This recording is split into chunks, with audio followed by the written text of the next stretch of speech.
Hi, my name is Sherry Cohen. I am happy to be here. This is my alma mater, so happy to be back. What distinguishes me is that I am a lifelong organizer. I have been involved in fighting for social justice my whole life. I'm one of the attorneys who sued over 10 years ago to keep our neighborhood libraries open when our mayor at the time wanted to close 11 of them permanently due to a temporary budget shortfall. That's it? Okay, that's it. Okay. Thank you. Hello, I'm Joe Cox. I'm running for City Council at large as an independent. What makes me different besides my hair? I'm running as an independent. I'm a bike messenger. I have a nonprofit that helps low-income people and street citizens. My name is Erica Almiron. I am also running for City Council at large. I am the daughter of immigrants, and I have been doing social justice work for the last 20 years. The last 8 of those years running Juntos, immigrant rights organization based out of South Philly. What makes me different is that it was under my leadership at Juntos that we won the sanctuary city policy here in Philadelphia. I know how to build coalition, I know how to win, and I know how to fight for the people. I'm Matt Wolf. I'm running in the Republican primary for City Council at large. I have extensive government experience. I've worked as a Deputy Attorney General, a Special Assistant District Attorney. I have a lot of community experience. I was the Vice President of our local community association. I've been active with a lot in West Philadelphia. But I think that my experience through most of my career as an attorney in private practice, having to turn a profit and meet a payroll, distinguishes me from many who serve in our city government. Hi, everybody. I'm Helen Gim. I'm a first-term city council member, a longtime community organizer, and I think what distinguishes me is my track record. We've helped pass the strongest Fair Work Week law in the country that offers stable schedules for hourly workers. We reduced evictions by 20% with a legal defense fund for renters fighting eviction, and I'm looking forward to fighting for an agenda that centers working families and fights poverty. Hello, everyone. My name is Adrian Rivera-Reyes. Thank you so much. I'm back at my alma mater. Most of you might know a thing or two about me, but if elected, and what I bring to the table is I'm actually a PhD scientist with a cancer biology background. I would bring evidence-based policymaking into the mix, and if elected, I would be the youngest member in city council representing millennials who make the biggest voting bloc in this city and have no representation. And I would also be the first openly out council member. So this is a moment for to make history in Philly. Thank you. Hi, everyone. My name is Irina Goldstein. I come from the former Soviet Union. I am the first Russian immigrant to be running for city council at large in Philadelphia. When elected, I'd be the first immigrant in the history of Philadelphia. This comes by way from Stu Bajkovsky, a journalist in, I believe, the Daily. Are we done? Oh, no. 10 seconds. 10 seconds.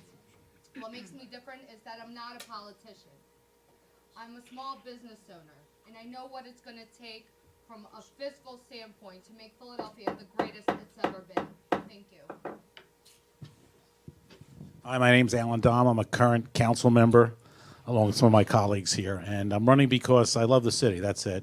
And I've come out of the business world, 40 years in business, and I just do this because I love the city. I donate my salary to 25 schools a year. So I'm just doing this to try to make a difference. Thank you. I'm Justin DeBerdinas. I'm a candidate for City Council at large. I started my career as a community organizer around issues of public education. I've worked in City Council, and for the last 6 years, I've led Bartram's Garden, not too far from here in Southwest Philadelphia. I think I've led a public space which is leading this city in sustainability, which is leading this city in inclusion and equity, and I think it is a space that shows how we should be running all of our public institutions here in Philadelphia, centering community, centering the things we need to do to build a sustainable future. Thank you. Hello, everyone. My name is Deja Lynn Alvarez, running for City Council at large, of course. It is both my lived and professional experience that make me stand out from everyone else. As a very proud Latinx trans woman, I have faced staggering poverty. I have faced addiction and homelessness. I came back on the other side of that, and in my professional career, I have worked inside of all of those systems. So I see where we are failing the citizens of Philadelphia, and I see why we are failing them. My name's Vinny Black. I'm a union iron worker, father of 7 kids. I'm running this race without any fundraising, in protest of the way organized money dominates our political system. I'm different than the other candidates because the reality is this election's meaningless and change won't happen unless citizens can really come together in this city for a unified grassroots movement to start changing things for the better. Good evening, everyone. My name is Drew Murray. I only have 2 children, so I'm very impressed, about 7 children. I live in the Logan Square section of Philadelphia. I am president of the Friends of Cox Park. I am president of the Logan Square Neighborhood Association. What sets me apart is my experience with local civic associations and running one of those associations, and I want to bring my experience to City Council. Thank you. Hi, everyone. My name is Beth Finn. I'm a Democrat running for City Council at large. I'm a co-founder of the Women's March on Philadelphia. I'm a 15-year brain tumor survivor, and in my day job that I'm still working, I am an IT project manager. I'm fighting for economic opportunity, strong neighborhoods, and good government. The thing that sets me apart is my technology background. I work on process improvement every day, and I think City Hall could use quite a bit of that. And I make sure that we're focused on doing the right things, not just doing things. Thanks. Good evening, everyone.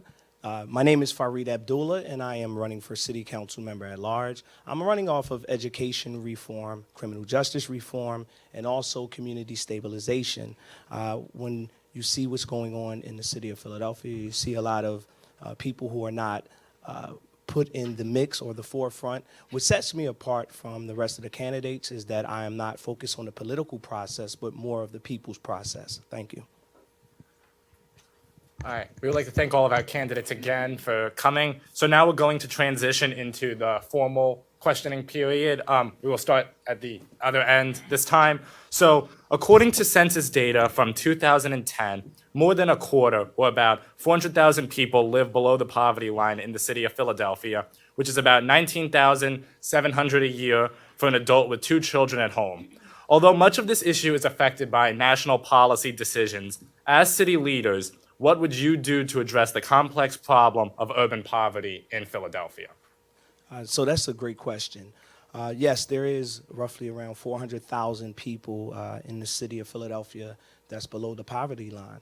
But let's be honest, a lot of those people are black and brown individuals, and the problem is that there's no inclusion, there's no jobs that is favorable for black and brown individuals.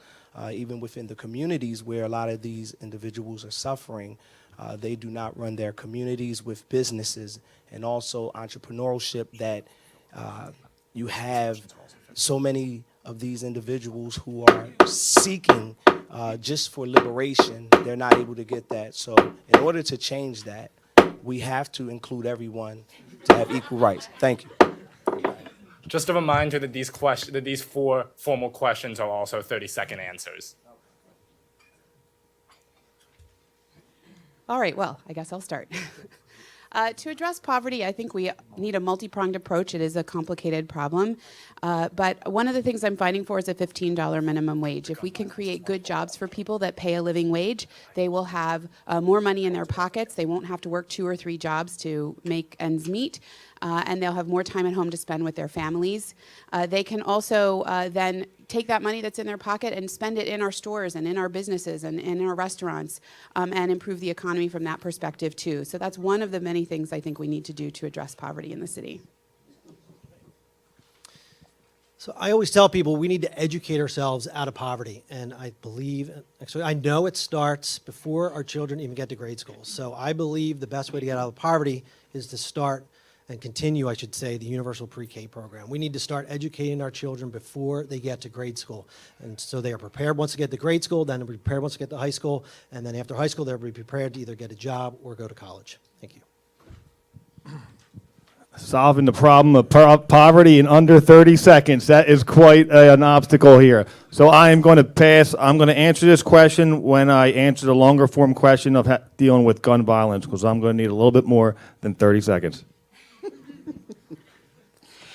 In 2018, the city identified nearly 6,000 people struggling with housing insecurity or homelessness. Out of those, 75% are people of color. In order to decrease the staggering poverty in our city, we must work on housing and food stability, job training programs, education, and I also think we need to give incentives to some of the employers that would then hire from within the programs that we're able to develop through the city to help get folks, out of poverty. I believe it is a $15 minimum wage. I think it is the incentives that Deja is talking about here. I think the one thing I want to add to this is when we had a poverty problem in this country, the way we have it in Philadelphia, this country did something called the New Deal, which is a belief that the public sector's got to create living wage work and drive it to the people who need it the most. That's what we've done at Bartram's. I have 50 young people working at Bartram's Garden. I have dozens of employees from that neighborhood. Our public institutions need to be hiring from the communities they are in and addressing poverty by creating a floor where people can have wages, where they can pay their bills, live their lives, and have opportunities to advance. I think there's two main issues, jobs and education. We need to create jobs and opportunities for those that are 21 and over, because this economy has moved past them. Number two, I introduced a resolution calling upon the state 4 or 5 weeks ago to do the following 4 things. Mandatory financial literacy, pre-K to 12, mandatory technology and coding, pre-K to 12, entrepreneurship courses, 7th to 12th grade, mandatory in our schools, and giving kids a choice to work 1 day a week in a job, go to school for 4 days. Thank you. Even though Alan and I are on opposite ends of the spectrum, he's a Democrat, I'm a Republican, I agree with what he said. But the other thing that I would add to that is this, is that we can't create more jobs, we can't create better schools until we make Philadelphia a city that is inclusive and is beneficial to small business owners such as myself. Right now, we're taxing businesses out of the city. So where are these jobs going to come from? Where is the living wage going to come from? Who's going to pay for better schools? All questions we need to ask. Hi, everyone. I will say, we definitely need to invest in our schools and make sure that we have robust public schools. We have to talk about housing. We have to talk about rent control. We have to talk about raising the minimum wage to $15 an hour. And we have to talk about a Green New Deal for Philadelphia and what that means for the people. We know that climate change is real and that that's going to affect primarily Black and brown and working poor communities in the city. Thank you. We can't talk about poverty unless we talk about the conditions which keep people poor. My Fair Workweek law, which took on the issue of large corporations keeping people in part-time hourly work that was unstable without knowing when or how often they were going to work, is a major contributor to poverty. That means that there's a lot more things that cities can do to raise labor standards and the quality of jobs in in Philadelphia. That especially means that if we're giving away tax subsidies to corporations, that people deserve living wage jobs, that they deserve full protections and benefits, and that we're going to have to fight to make sure those happen for everybody. Poverty is a complicated question, but the key is looking at Philadelphia's tax structure, which is irrational. When you tax businesses and jobs, you get less of them. And that's why our people are in poverty. There aren't jobs here. We have high tax rates, higher than the surrounding area, which is where the jobs end up going. And we have oppressive business regulations that don't apply on the other side of City Line Avenue. We need to change those things if we're going to attract jobs back to Philadelphia. 30 seconds is very little time, so I'm going to actually take my time and just say that we need a government that is reflective of people who know what it's like to be poor. And that most of the times that who we have in government are people who are looking for their bottom line, their business interests, their corporate development. And what we actually need are the facts that people who know what it's like to live these lives know what's right for them to get out of poverty. Thank you.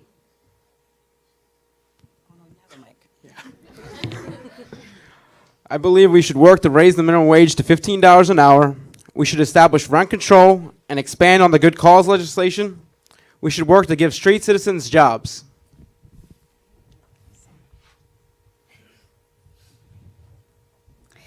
Philadelphia remains the most incarcerated city in the nation. We have an affordable housing crisis that is exacerbated by encroachment of our educational and medical institutions on our communities and gentrification is causing displacement. So housing and incarceration are some of the main drivers of poverty. But of course, we need $15 an hour minimum wage. We could do an impact fee on companies that are not paying workers at least $15 an hour. So I think we need to end generational poverty. We're the largest poorest city in the country, and we do that by investing in education in our career and technical education schools, because not all of our young people are going to go to college, but they should be job or career ready at graduation. I think we also invest in our small and middle market businesses to spur job creation for families supporting and sustaining jobs. And also we need to look at criminal justice reform and getting people out of the cycle of the criminal justice system in the city of Philadelphia. We're the largest, poorest city in America, and as a councilman, this doesn't stand well with me at all. I'm a Republican, but there's no Republican or Democrat way of doing this. You have to get your schools better. I'm a product of the Philadelphia Public Schools. All my children went there. My wife is a teacher in the Philadelphia Public Schools. Make them better. All right, thank you very much. So as you all know, there is an opioid crisis both in Philadelphia but also around the country. So what is your opinion on safe injection sites and the policy of risk management for Philadelphia's opioid crisis? And we're going to start at this end. With you, Councilman. Yeah, thank you. Well, you Yeah. can just call me Al. That's fine. Opioid crisis is a very complicated thing. You cannot answer this in 30 seconds, but I will tell you this. Traveling around the city and lived in this city all my life, I'm opposed to safe injection sites. I don't think they'll work. I've seen them in Europe where they don't always work. I'm opposed to it. Let's do that treatment in hospitals, and let's get the right information to get these people off of heroin. Thank you. So I think we need to work on expanding treatment options in the city of Philadelphia and ensuring that we're providing opportunities for housing for people who would like to go into housing and also have additional treatment options.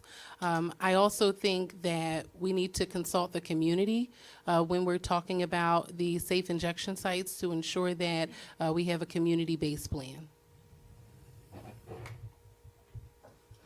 I support safe injection sites. These are medically supervised sites. We have a crisis, public health crisis. We have about 1,000 people a year at least dying. So it's a public health emergency. We have to do everything we can. There are scores of cities across the country that have safe injection sites. We can do it here as well. I am for the safe injection site. I believe it has been proven to work in other places. I believe we need to save lives that are being lost. I think that if you're going to address addiction, you have to talk about the drug wars that have plagued our country for the last 30, 40 years. And that includes not just opioid, but that includes all the people who've been charged for the last 30, 40 years with the criminal justice system. I think you need to address the current crisis. I support the safe injection sites. I think we need more than just one, not only in North Philadelphia, but we need them across the city. And we need to support people who are in addiction, and we need to address poverty. I strongly oppose so-called safe injection sites. Number one, we don't really have to have much of a conversation on it because they are illegal under federal law. The U.S. Attorney has gone into court to stop the proposed one in Philadelphia, but it is bad policy. It doesn't give people the treatment that they need. We need to focus on education and prevention, treatment, and help people recover, not allow them to put that poison in their veins.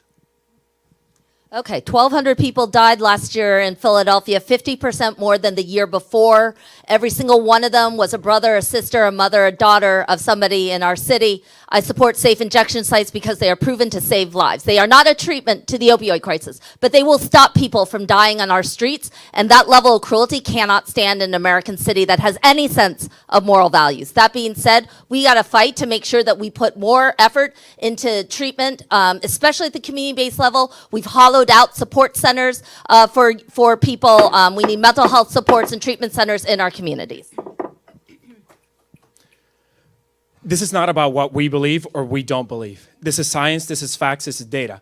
We need safe injection sites, and I support them because this is an avenue for street citizens and people suffering from substance abuse disorder to gain access to treatments and therapies. We need to make sure that we're removing people from the streets, that they're getting an opportunity to actually go back into society. And this is science, this is data. Other countries are doing it, and it's working. There's data, and I can share with people if they want. Thank you. So we heard some conflicting information about where it's legal in America and where it's happened in America. There's no safe injection sites in America. Where are they? Where's the evidence? Where, honey? Seattle. How's it going over there? It's good. So I'm against safe injection sites. I've lost family members and friends to the epidemic, but it's a multi-layered approach that needs to occur. A safe injection site is not a fix-all. It's a Band-Aid for a major issue plaguing this country.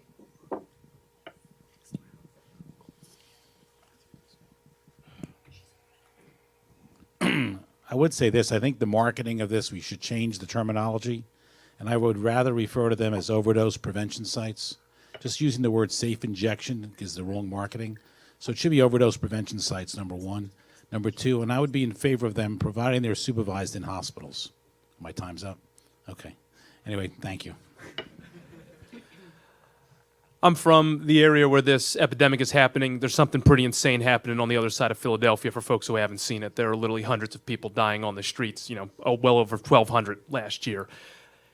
It is a crisis. We need safe injection sites because they reduce mortality. I think what we can't lose sight of is this is an American crisis that has been fueled by our pharmaceutical industries, and it's going to be very expensive to solve this, and the corporations which have profited off the vast expansion of opioid abuse in this country are the ones who are going to have to pay for it. I think the city needs to lead the way in bringing that reckoning to bear. We are dealing with the problem on our streets each day.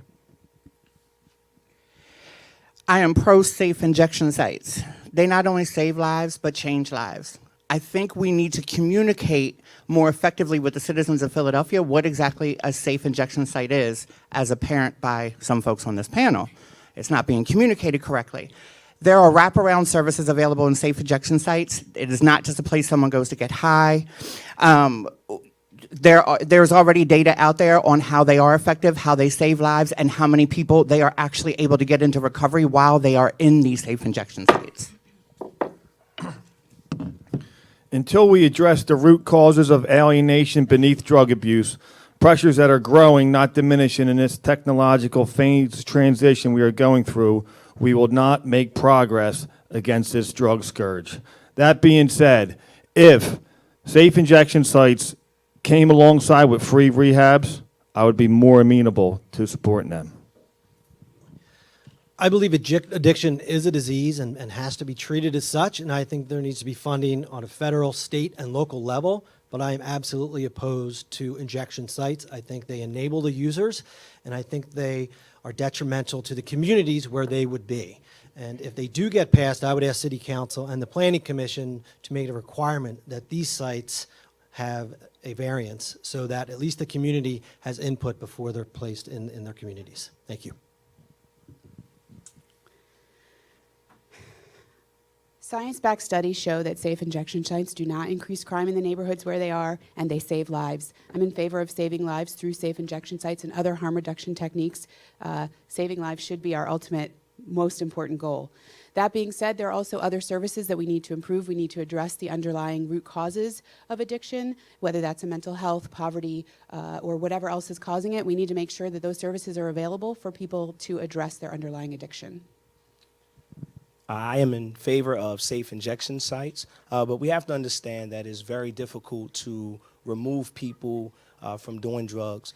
So we have to provide services whereas they are able to be monitored on what they do. But I also believe that we need to have an alternative, which is treatment centers. With 1,217 people dying last year from that, we have to make sure that we are doing more than not doing. So I'm definitely in favor of safe injection sites. Thank you. All right. Moving on. So with this, being at the University of Pennsylvania, we wanted to ask a little bit more of a Penn-specific question, but one that still applies to Philadelphia at large. Recently, there's been a substantial amount of discourse about whether tax-exempt universities like Penn should be required to pay a greater share to local governments through pilots, which are payments in lieu of taxes. We were wondering if you support this measure and why or why not, and we'll start at that end this time. Yes, I do believe that universities and corporations that are coming into Philly, are already in Philly, need to pay taxes. We already have a crisis within our communities where people are being taxed enormously. So if you're benefiting from the city and the people that come in the city, you should definitely pay taxes. Penn and a number of our other large nonprofits are the largest landholders in the city, and they are not paying anything into our tax base because of that. That takes a lot of money away from the city. They're also not meeting the needs of their communities when they are not paying into our tax base. So I absolutely am in support of them paying into pilots instead, or some other program that will make sure that they are contributing to the underserved people of Philadelphia. I would be in favor of a voluntary pilot program. There are plenty of universities and hospitals, University of Pennsylvania would probably be one of them, who can afford a pilot program. But there are nonprofits who would not be able to afford it, so I would not be in favor of a blanket rule of pilot programs. There's something known as the Matthew Principle in regards to economics, where to he who has more will be given. You know, and the big wigs who are dominating this economy, who have tons of money, they have these enormous piles of capital, and they're getting more and more and more. But there's another principle in Luke that says, to he who is given much, much will be expected. So if the behemoths in our society who are accruing vast rewards from dominating capital and the technological changes, if they cannot willingly start carrying a heavier burden, things aren't going to get better. So the pilot program to me just seems to be another bureaucratic way to give these organizations and these schools and stuff a choice. Why not just tax them? Give them a tax so that they don't get to choose whether they pay or not, or how much of it that they get to pay. The times of these huge nonprofits, universities, big corporations, and all of them getting different deals than we do as the citizens and small businesses of Philadelphia needs to be over with. It's time for them to do exactly what the rest of us have to do, and that's pay up. I'm going to build off of Deja's point a little bit with this. You guys attend here. Is this a charitable institution where you're attending? Does this seem like a charity? Okay, so I think we have stretched the definition of a charity to a breaking point in our society, and I think we have to fundamentally rethink which is charity and what should be exempt from real estate taxes, because to me, it's seeming stretched pretty far right now. As a council member at large, you have to bring everybody together, and you can't play off one section of the population with another section. I'm just going to say that 26% of our city's in poverty, 31% are eds and meds, 43% pay all the taxes. But University of Penn is doing a great job in this area. They're investing $50 million in 45 new cell therapy companies over the next 3 years. They've invested $14 million so far, and for this city, they've attracted $467 million of private equity, creating over 2,000 new jobs for our city. Thank God they're doing that. By the time they're done, they could have 10 to 15,000 new jobs in our city. Thank you to Penn. I appreciate what they're doing. Thank you. I personally support pilots, and I support seeing that nonprofits that make above a certain threshold are taxed accordingly. Thank you. I definitely support pilots program, but like Justin and Deja were saying, we need to make sure that Penn pays taxes, period. Pilots are optional. We need to make sure. And while I was a grad student here at Penn doing my PhD, I went and fought against Penn to make sure that grad students had a union at this university, and I'm not afraid to do that in city council, because these are the largest landowners in the city, and our school system is massively underfunded. And we're talking about poverty, right? But how are we going to get money into our schools? We need it, and we need to make these institutions accountable and make sure that they're paying their fair share as well. Thank you. Penn is Penn is one of only 2 Ivies in the entire country that don't pay pilots to their home cities. The question isn't why, the question is why not? And I think that the people who have one of the reasons why I'm here today is actually to get the Penn community involved and to make sure that you have a role to play in all of this, that you have a voice in all of this. Your tuition dollars pay for this charitable nonprofit institution to continue on its merry way, or you can disrupt the thing. Take on the board of trustees and we can do it together. Well, first of all, I wouldn't tell Penn or any other nonprofit not to pay a pilot if they want to. But this isn't a city council issue. The state constitution delegates to the state legislature the authority to make a determination as to which nonprofits fall into the tax-exempt category. But watch what you wish for. The reason that this is an issue is because there are so many for-profit companies that the city has chased out of the city that more nonprofits have proliferated here. There's a lot of things that Penn could do in King of Prussia rather than here. Penn's not going to King of Prussia, first off. Second, absolutely Penn should pay. Absolutely. When you think about what's going on at Overbrook High School and you look at Lower Merion High School and the disparities inside of the high schools from one end to the other that are 5 minutes away, Penn, for all that is here, and I would actually think that most students would agree with me that Penn should pay up and make sure that every young person in this city has the same quality education that you do. I'm very much in favor of Penn paying pilots. The city of Philadelphia is missing out on a lot of money that could help make it more equitable. I was recently at a protest with Adrian in the code, and I recently signed a petition to make Penn pay pilots. Penn has an almost $14 billion endowment, the largest private owner in the entire city, has billions of dollars in property holdings. Penn large eds and meds throughout the city must pay pilots to contribute their fair share to our city. So I am in support of pilots. I think we understand that our small and middle market businesses should not be taxed or have a higher tax rate than our large corporations. I think we also do need to look at the state uniformity clause to ensure that we're able to make those modifications. In many ways, this is a state issue, so talking about it really will do no good except move some air here. But the fact of the matter is, Penn has also brought a lot of good here. A lot of people have come to Penn and stayed in Philadelphia, and that's a factor that has to be looked at. I'd be opposed to pilots, but on the other hand, I'm not sure I'd tax either, because King of Prussia is an option for a lot of places, and so is another little university up the road. It's called Penn State University. The fact of the matter is, I like to keep it the way it is right now and study it. Thank you. All right. With that, we will go, for the sake of time, we are going to transition into the more open-ended questioning period of our event. And with that, I'm going to turn it over to one of my vice presidents, Rachel Steinig.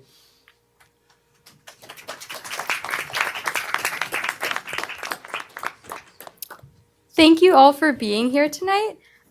So we're going to move into an open-ended questions period. There's going to be 3 questions. We're going to give approximately 5 minutes per question. So this is more open-ended, so you're going to raise your hand if you want to speak, and then we're going to have one of our board members down here call on you, just since I can't really see, just for the sake of fairness. And this is a little more flexible. Try to keep it around 30 seconds, but if it goes really long, I'll just use the gavel a bit to hurry you along. So the first question is, how do you plan to address the gun violence problem in Philadelphia?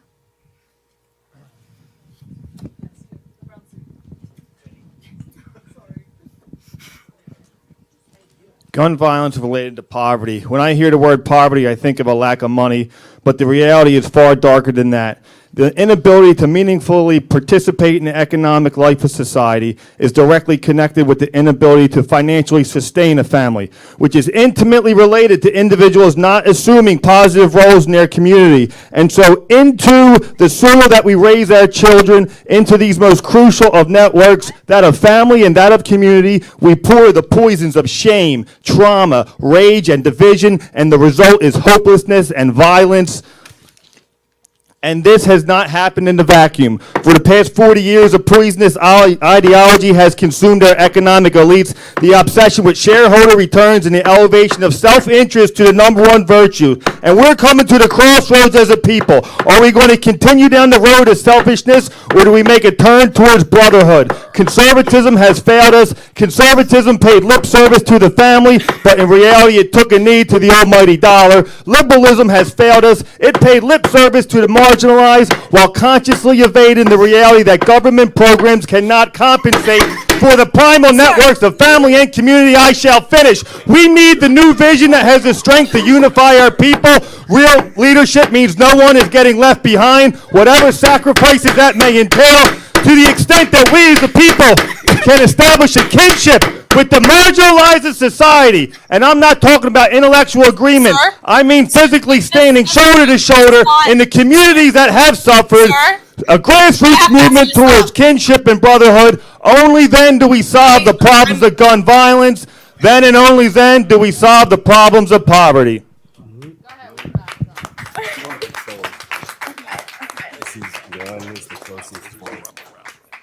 Okay, just a reminder that this isn't that we're trying to keep it to 30 seconds per person. Would really appreciate it, just so everyone can have the time to talk, since we have a few more questions as well.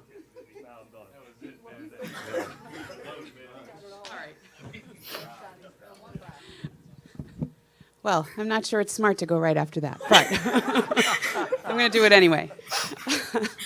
So I think that there are, like so many of the issues we've discussed today, there are a lot of root causes to the problem of gun violence. One of the things that I think we need to do is address our blighted neighborhoods. Scientific studies show that when we improve neighborhoods, crime goes down, including gun violence.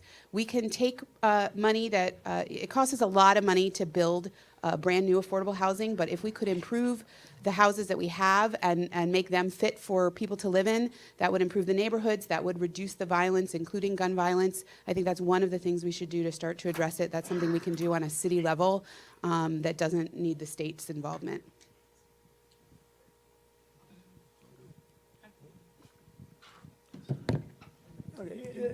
The best way to take a gun out of somebody's hand is give them a job.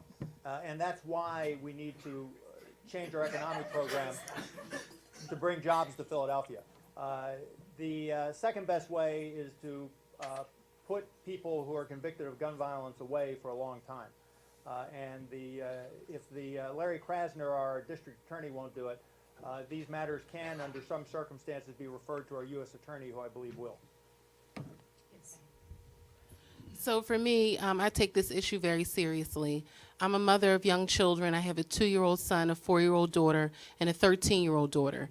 And on Sunday night, after I came home from campaigning, at 3:21 in the morning, I went out to get some Tylenol for my son. I came back in the house by 3:25, and about 2 minutes later, there were 12 gunshots from 2 different guns outside of my house. This is serious. We need to mandate conflict resolution in our schools to help people, young people, understand how to resolve conflict. We're all into technology now, so we don't know how to resolve conflict face to face. We need to focus on investing in our community organizations who are working on the ground, learning how to do prevention and violence prevention. Those organizations do it well, and we need to invest in those organizations. And we need to try to encourage community policing. There's a lot of distrust in a lot of Black and brown communities for police, and we need to encourage more community policing. We'll take one more person, and then we're going to move on. Okay, sorry. I wanna agree a lot with what you said. I also think that I was in Australia earlier last year visiting a friend of mine, and just realizing that there are absolutely like no guns in Australia. There's just a way where like New Zealand, right after the mosque attack, like put out laws federally that was about decreasing the amount of guns on our streets. And I also think that we have to have conflict resolution. We need to think about how we're addressing violence, how we're doing that not by over-policing, because whenever I hear people say things like we should lock away the problem, I think about over-incarceration in our city and the way that guns are criminalized. Because when people think about that in the city, they're thinking about black and brown folks. And so I actually think we need to address the amount of guns that are in the streets. We need to talk about decarceration, and we need to talk about how we're talking about violence in a way that is healing. Thank you all. So the next question, we're also going to have 5 minutes for this one, is Philadelphia's public school system spends slightly above the state median in per pupil expenditure, yet it consistently ranks below average in test scores. What measures would you take to improve student outcomes in Philadelphia schools? I would like to see more parental involvement, and that has to be done by the school board and the PFT. And I know the PFT, the teachers union, is very, very much willing to do it. Listen, when I went to school, I'm a child of immigrants. I didn't even know English. I'm doing pretty good now, but the fact of the matter is, it's parental involvement that will make all the difference. All my children, and my wife is a school teacher, all went to public school, and we graduated and moved on. Student outcomes aren't test scores. Student outcomes are about building healthy young lives for young people. In the poorest large city in the country, we have one of the worst states in the nation when it comes to the funding gap between the wealthiest and poorest school districts. So what's happening in the Philadelphia public schools right now is a human rights crisis. It's something I've been fighting for the last 20 years. We've done it by driving a stake into the heart of a state takeover that tried to sell us privatization as a solution. Instead, we put a nurse and counselor back in every school, doubled the number of social workers, put arts and music into young people's hands, run a facilities campaign. This is something that every single person in this room can get involved in and be part of as well. Too many of our children are not prepared when they get to grade school. So I already said it once, but I think it is worth repeating. We need a universal pre-K program so all children in the city are ready when they get to grade school. Many of us have the ability to send our children to preschool or to Montessori. My wife and I are lucky that we did have that ability, but not all children have that ability. Not all parents have that ability, and we need to have universal pre-K in the city. So I like to accomplish goals. So when I started in council 3 years ago, I committed to having 122 public school teachers take financial literacy courses at Federal Reserve at 6th and Market. They're now teaching 3,500 kids in public school financial literacy. I now have 25 high schools where we're teaching coding in the 10th, 11th, and 12th grade. 375 students are learning coding. So when they come out of school, they can go on to a career or they can get a job in technology. But we need to do more of that, as I mentioned earlier about the resolution. Thank you. One of the biggest problems we have is school equality. Another problem that we have in schools is pesticides, right? So the city of Philadelphia spends millions of dollars containing these issues like lead instead of creating new safe environments for kids to go to and learn in. So the environment in which our children learn need to change. There also needs to be opportunities for work, outreach, and development, trade development, as early as middle school. Thank you. Okay, we need to divest and invest. So we have to divest from over-policing, metal detectors, and instead invest in restorative practices in our schools, small classes, arts, music, libraries. We need more money for our schools. We have to end the 10-year tax abatement. We'd bring in a lot of money for our schools. We need fair taxation strategies that'll bring in more money for our schools.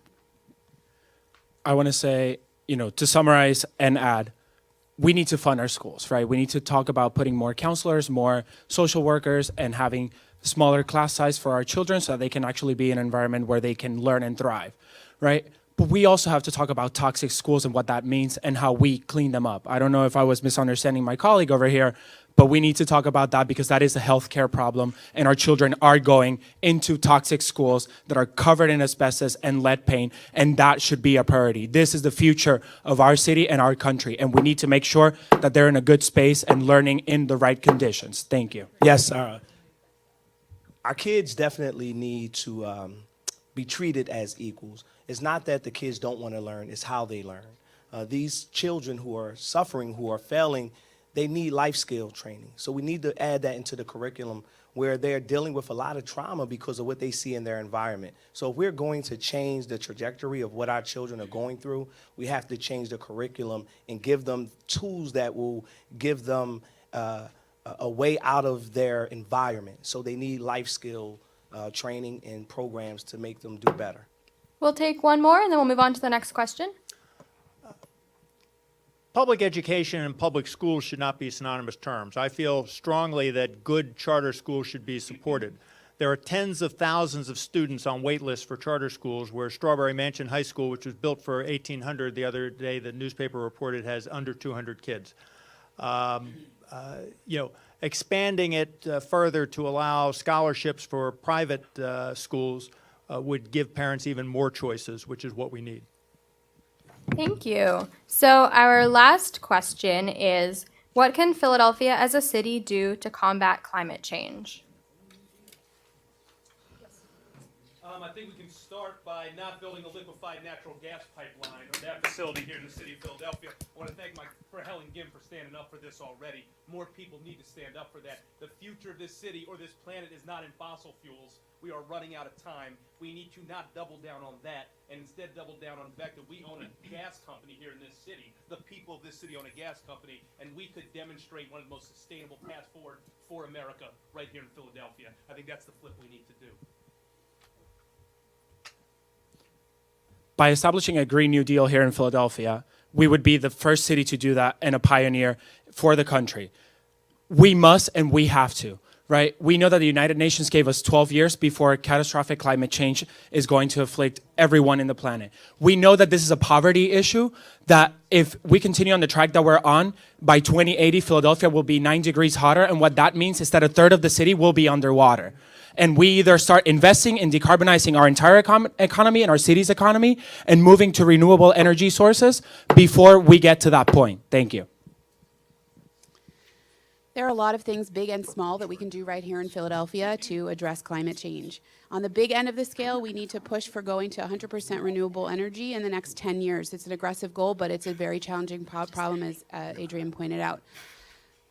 We need to encourage PGW and PECO to convert over from their fossil fuels to renewable resources. On the smaller end of the scale, we can put in more green rooftops, better stormwater management, and a lot of smaller things like that that individuals can even contribute to our greener economy. Yes. Oh, thank you. Yes. One of the great things that I said makes me different, I'm an agronomist. We grow things. We make things green. But we also have a real keen understanding of what weather can do and the fact that it's changing. We actually in City Council passed and have a program going on in Adams County, Pennsylvania on solar electricity. I think that's a great step. There'll be other things as well, and I look forward to continue to serve, and I think I have 5 more seconds. Green is the way to go. If you're going to err on anything, it's always go green. Thank you. An infrastructure build out with SEPTA alongside making SEPTA free would be a concrete way for Philadelphia to go towards reducing car ridership and going green.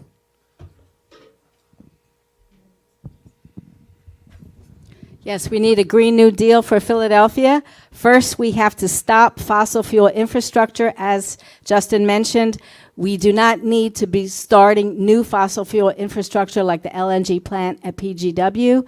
Also, the Nicetown gas power plant that SEPTA is building, we have to stop that. Instead, we have to convert both PGW and PECO to 100% renewable. We need community control over PECO. I'm the only council member on record, I believe, as being against the LNG plant. Thank you very much, Justin. But also the important thing is, where are we going to go from here? A big effort that we can do is modernizing our public schools and our public spaces. So we're 6 years after we closed down 24 public schools, we're trying to rebuild the schools of the future, and that we can do it by going green. We can support good jobs. We can change the way our public spaces and our neighborhoods begin to interact. Those are within the municipality's control. We don't have to wait for a Harrisburg and a Congress that has completely stagnated and abandoned many of the issues that are essential to our lives. We can do it here in Philadelphia, and that's why this city council race matters.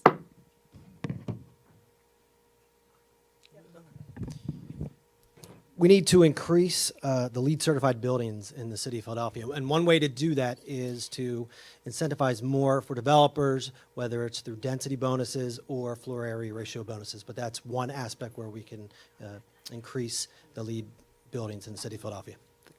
This will be our last comment. So I think we need to focus on sources of renewable energy in the city. As Councilman Taubenberger stated, as a chief of staff in City Council, one of the last bills that I had the pleasure of working on was the bill that built the facility out in Adams County to have 22% of our renewable energy come from directly to the city from that center that the city will fund.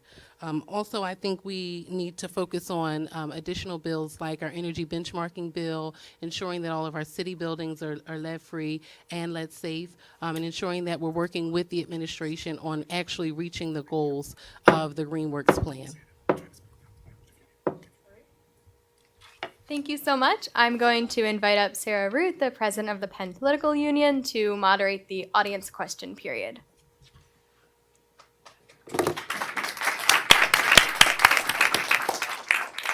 Hello, everyone. Welcome. I am going to be calling on audience members. So if you have a question, please raise your hand. If you want to direct it towards a specific person, please state who the question is directed towards. If you do not have a specific person to direct the question to, state that it's towards the panel. And we will again have one of our lovely board members choose people to respond of the city council candidates. Please keep your questions relatively short and concise. If you start to ramble, I will gavel you down. I know I have this. I know how to use it. You do. And yeah, so, and also to the city council candidates, please keep your answers within 30 seconds once again. Yes. So I would like to ask the council, what is your opinion on the soda tax in Philadelphia? All right. So I absolutely agree with everything that the soda tax brings. I believe in the rebuild program, and I believe in universal pre-K, but I believe that the soda tax should be eliminated or phased out once we find other funding for those two programs. The money for the soda tax went into the general fund. None of it was reserved for any special program. The soda tax chases jobs out of the city. It needs to be eliminated. If we want to fund, if we need revenue, we need to change our spending priorities, not raise more money through taxes. Okay, I think we know who the Republicans on the panel are. So I was one of the people who voted for the soda tax to fund pre-K, a real investment in our public schools and public spaces, and to give some life to the city. I'm not going backwards. This is election year regrets, folks. So we're not going backwards. You want to talk about more revenue sources? We need universal pre-K. You want to talk about more revenue sources? Build new public schools. You want to talk about new revenue sources? We got a lot of kids who need a lot of help in this city. We're not going backwards. I'll be one of the loudest voices to stand up for the soda tax. The soda tax came about in a fraudulent way. Let's talk about that. I oppose the sugar tax as well, and I'm a Democrat. It's $386 million surplus right now. We can use that money to fund pre-K. We can use that money to fund other reinvestment programs within the community. It is hurting businesses. It's hurting poor people. We need to oppose that bill. Where's the ShopRite in West Philadelphia? I'd ask the candidates to be respectful of each other when other candidates are speaking. Thank you. 30 seconds, I'm done. I opposed it. I think it hurts small business. It's another situation where businesses is hampered to grow. You ask the people that worked at ShopRite in Philadelphia that just closed, they don't have any jobs anymore. We need to get out of poverty, and you do that with jobs, jobs, and jobs. Thank you. I drink a lot of soda in my family.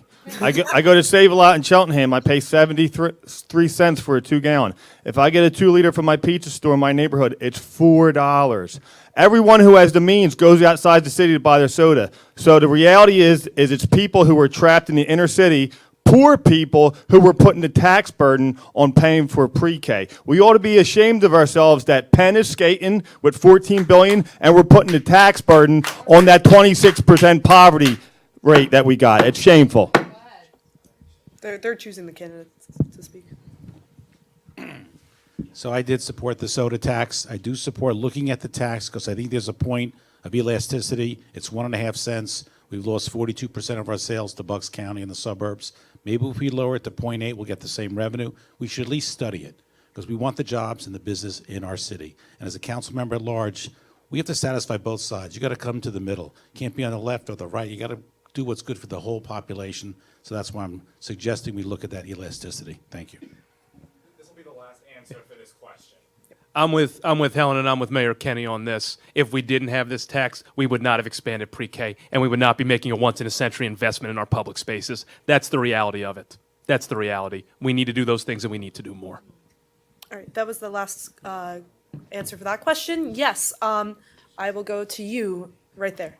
Could you stand up and speak loudly? Sorry.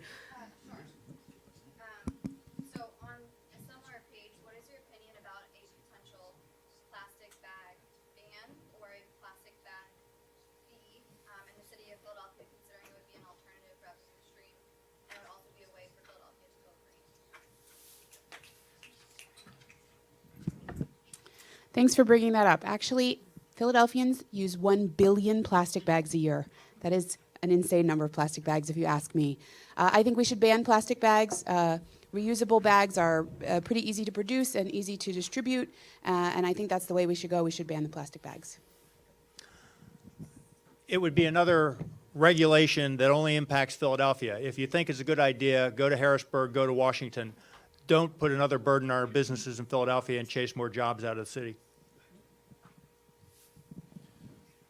We need a plastic bag ban. You know, it has to be part of a Green New Deal, period. It reduces trash. We have way too much. Our climate, our planet can't take it, period, right? This is, you know, whatever nonsense is happening, this is science, this is facts. We need to make sure that we're getting rid of trash and that we're going green and using renewable resources and the way to go. Yeah, Philadelphia, we've been trying to get this ban passed for years. It's long past time. We have to ban plastic bags. I have to disagree with my Republican colleague, and I say ban them. Because just look around. You see them in the trees, you see them everywhere. When you really care about the land and its environment, look around how many damn plastic bags you see. Either tax them to death or they're eliminated, but do not have them the way it is now. It's not good for our environment. You want to do something green? Make sure that happens. You can re-elect me. Thank you. I have to agree with my second Republican colleague. I would just ban them. I wouldn't even tax them. I would just ban them. It is better for the environment. The environment is more important. I don't think it will be a burden on our businesses. It will just have more people bringing reusable bags. And again, I'll agree with Al because all we do is see plastic bags all around the city. So it will actually save the city money because we won't be picking up those darn bags every time we walk outside because they're blowing all over our city. We need to ban them. I think if we want to look at this constructively, we use plastic bottles 10 times more a day than we use plastic bags. So we need to take accountability for what we contribute and perhaps use glass or something else. Obviously, we're all full purpose. They're not biodegradable. Does anyone else have a response to this question, or should we move on? All right, we'll move on. James, Yeah, hi. I had a question about. can you stand up and? Oh, hi. Philadelphia's building trade unions play a really important role in the city, but they also have a problem with diversity. Do you, as a city council member, have a plan for improving diversity within the building trades? Who took money from them should answer that.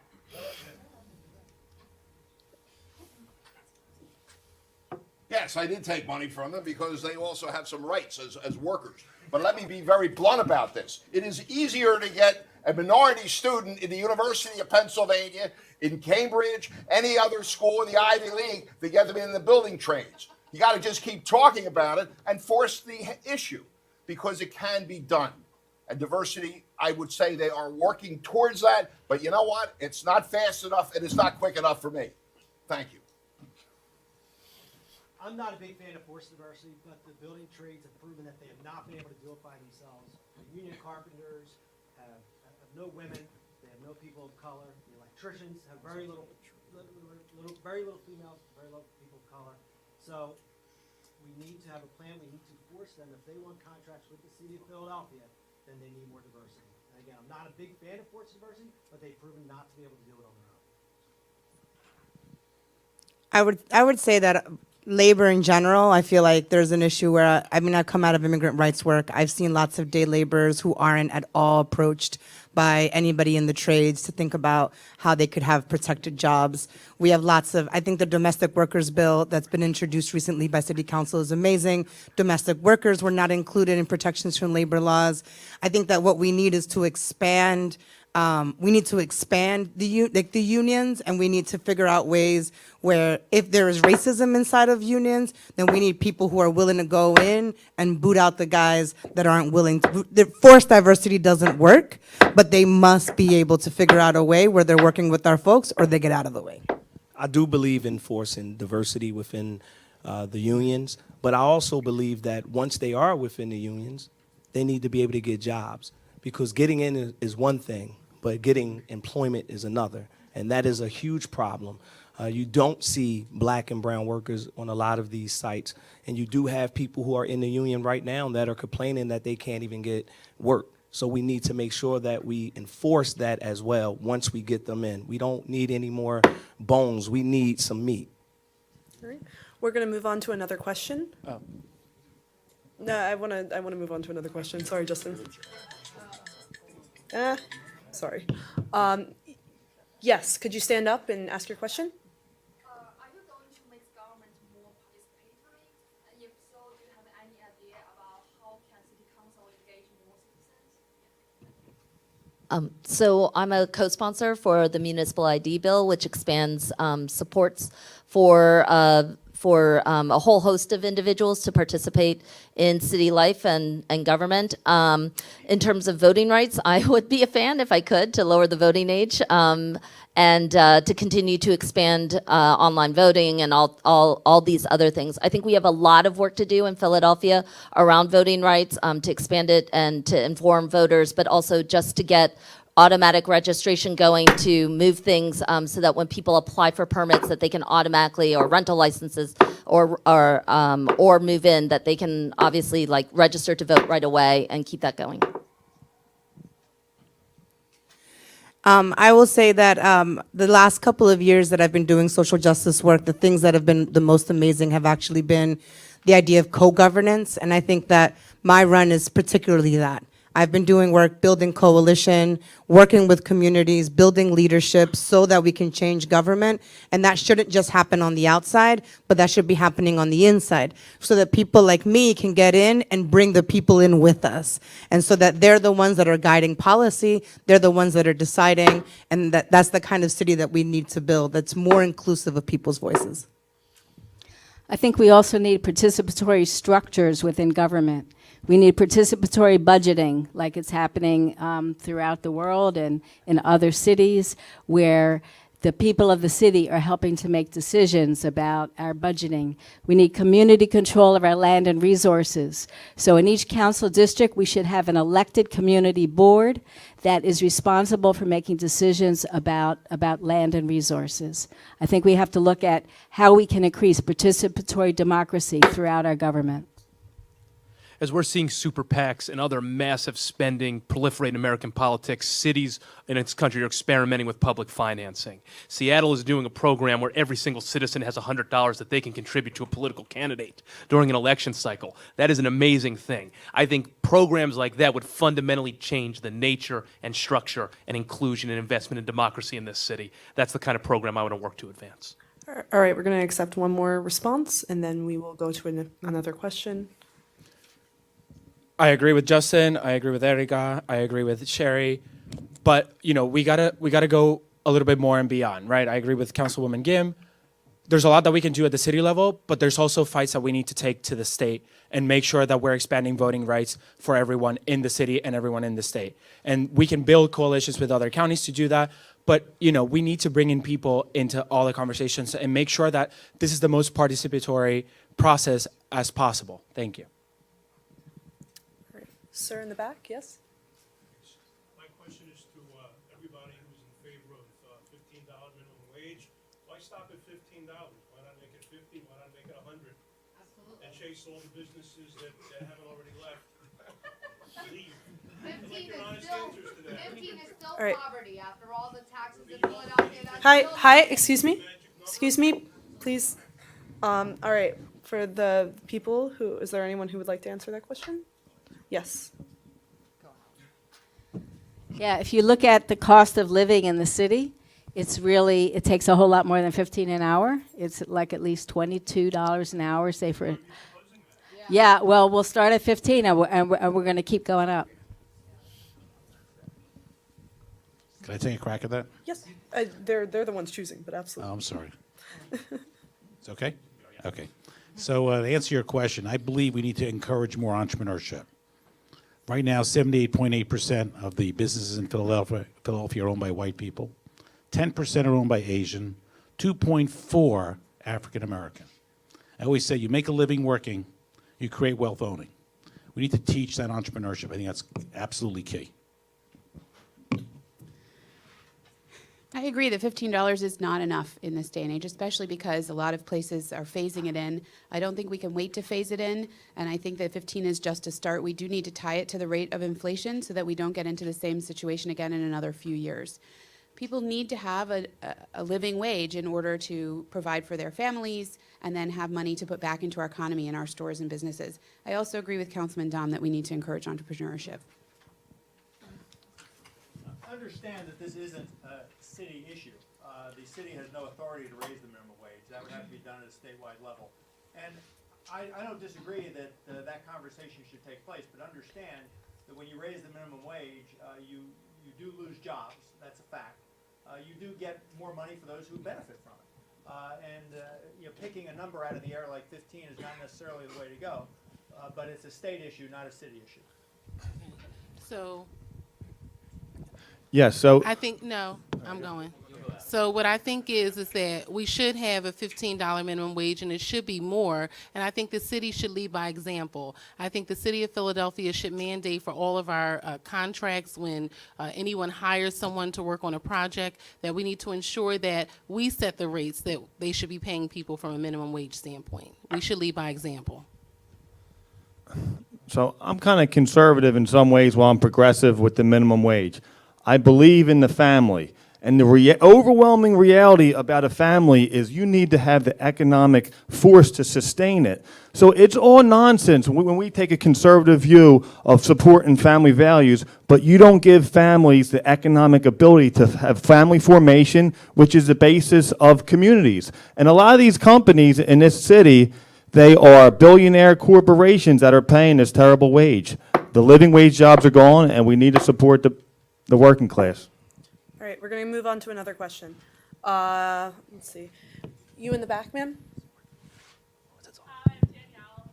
So a lot of the things you guys propose, redoing the public school system, like going completely renewable, it's very expensive. And I was kind of wondering if you guys had any ideas for how to fund that without taxation, because like one of the candidates mentioned, the cost of living is high, but one of the reasons it's so high is because everything's taxed so high, so you kind of run into the circular issue where you're like, we want to spend more, but we need to tax more than we need to tax. So how do you plan to fund all of your ideas? I think that one of the things that it's not that everybody is being taxed at the same rate. I think that what we're seeing is that those who have money sometimes get the biggest breaks, and so it's about who we're taxing, not taxing people in general. And so there are some people, for example, that with the 10-year tax abatement, personally are making millions of dollars off of that could be going into our schools. Some of them are on this stage. And so I think that we need to be thinking about who we're taxing and how we're taxing and thinking more progressively about tax. Sorry, ma'am. Can you please let them speak? There's no follow-up. I agree with Erika. I mean, we got to look at how are we taxing and who are we taxing and who's getting the most breaks. But also, like I mentioned earlier, this is something that we have to pay for it, start now and be proactive, or we're still going to pay for it in the future with disaster and climate change. It's going to happen. The science is there if we don't transition. We have to make a hole in the budget. And by a hole, I mean we need to open the budget and make this a priority of the Philadelphia's current budget right now. Otherwise, we're going to have to deal with it sooner or later, and it's going to affect mostly poor working class folks of color in this city. Thank you. Philadelphia Excuse me. Yes, but the candidate down there was cut off to begin with, so she is to begin speaking.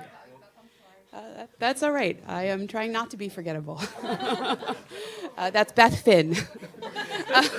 So I actually believe that the way we address a lot of these funding problems is by opening a public bank here in Philadelphia so that our public money goes for the public good. Right now, we put $5 billion, well, actually quite a lot more than that, our $5 billion budget and then some into corporate banks in Wall Street. We do know what those banks are doing with that money. They're spending it on fossil fuels and gas and oil and who knows what else. And that is not where we want our money to be invested. If we open a public bank, our public money can be invested in public programs like affordable housing, like Green New Deal, and all of those things. I think one of the biggest problems Philadelphia has is spending.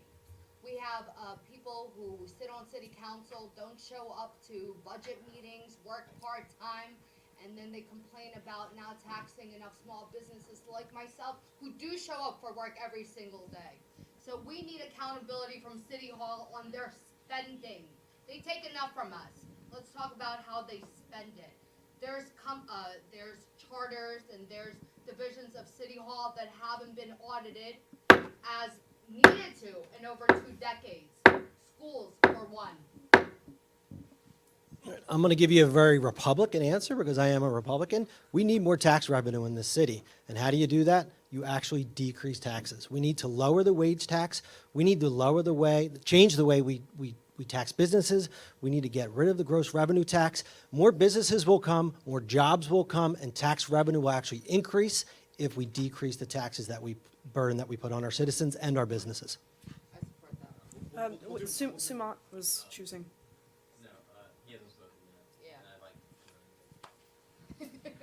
Well, first of all of you should watch Channel 64, especially after 8 o'clock. You can see the budget hearings at night, especially tomorrow. It's great watching. Let me just say this. The city budget is now $5 billion. 4 years ago, it was 4.1. It's gone up 21% in 4 years. Under Mayor Michael Nutter, it went up 2.5% in 8 years.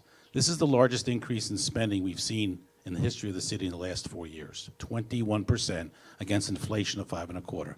Being on council, you're a $5 billion budget, you're an $8 billion capital, and a $3.3 billion school. You need the skill set to manage that. Okay. We're going to take one more question from the audience, and then we'll go into the closing. Peter. So the Philly Inquirer ran an article series a few years ago called Toxic Cities. And as you might know, Philadelphia has long struggled with environmental problems like poor air quality, lead, paint, asbestos. I was wondering, what would you do on city council to help solve these problems, especially noting that they affect communities of color disproportionately? So, I mean, part of the thing that we have to do is understand communities, let communities know how things are possible. So like I ran a clean water campaign in our Philadelphia public school systems. They're 70 years old. The kids had water fountains that had big like X marks above them called "Don't Drink the Water." So we ran a water campaign, put in $1 million to do freshwater hydration stations in every single public school within the next few months. That became the basis for the Philly Healthy Schools Initiative, which won millions of dollars to do abatement for lead and asbestos. It's not enough, but it is the campaign that is forming the basis for a groundswell of work to revitalize and modernize our public schools. I believe that these big solutions don't happen unless you make a whole lot of noise, and you got to make a whole lot of noise to get it started. I think that we as a city, because of our industrial past, have accepted a level of pollution which is just staggering. You have people who are literally losing years off of their lives based on the zip code that they live in the city and their location, refineries, and other polluting institutions. So first of all, the infrastructure investments, those need to happen. I think secondarily, we have to think about a post-fossil fuel future for this city. That needs to happen. I'd say the third thing, we have 10,000 acres of Fairmount Park, which could be the lungs of this city, could be high-performing native ecosystems. We need to be hiring people in neighborhoods to make their green spaces perform in this way, like we do at Bartram's Garden. Just saying, guys.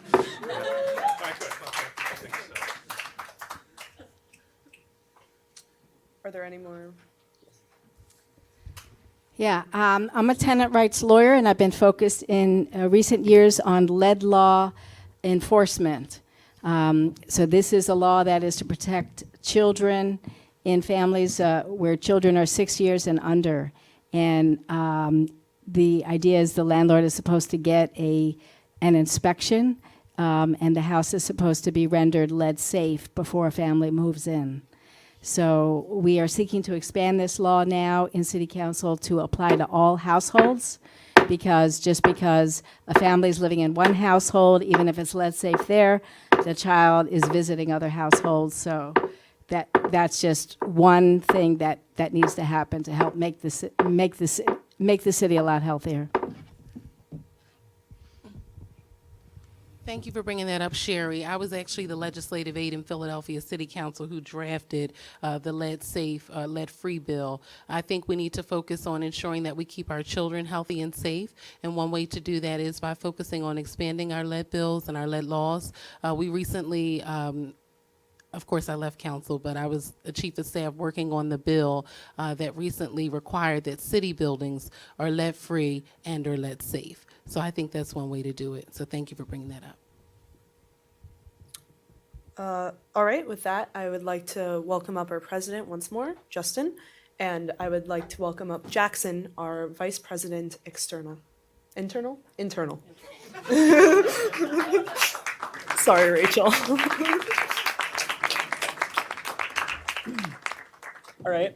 So first of all, I'd just like to say a big thank you to everyone who showed up, especially for all the candidates for coming and giving us their time. I do have one announcement. So as you can see, Penn Leads the Vote is one of our co-sponsoring organizations. They actually have voter registration forms right outside this event that we're going to help you fill out in case you're not already registered. So just stay after.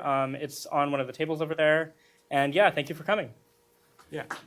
And yeah, just to reiterate what Jackson said, we want to thank the candidates very much for taking the time. Hopefully you learned a lot about them. Hopefully they learned a lot from each other. I'm sure that they would be willing, if you have any individual questions you want to ask, maybe stay a little bit longer if you want to get to know them a little better. Thank you again for coming. I don't know if there's still more food or drinks outside. If there is, please take it. And once again, thank you very much, and we hope you had a very informative experience.